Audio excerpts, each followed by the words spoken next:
është turp për Shqipërinë dhe për shqiptarët që në fund të vitit 2016, në vend të lajmit pozitiv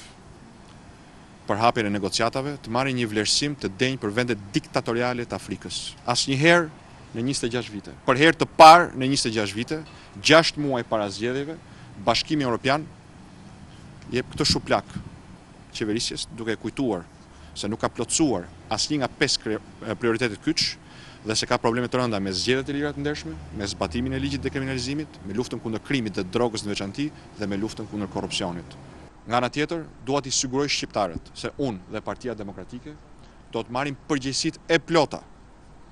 për zbatimin e ligjit të vettingut dhe reformës në drejtësi sipas përcaktimeve kushtetuese, për largimin e kriminalëve nga politika sipas ligjit dekriminalizimit, për luftë pa kompromis kundër drogës, krimit dhe korrupsionit dhe për të garantuar zgjedhje të lira dhe të ndershme për shqiptarët.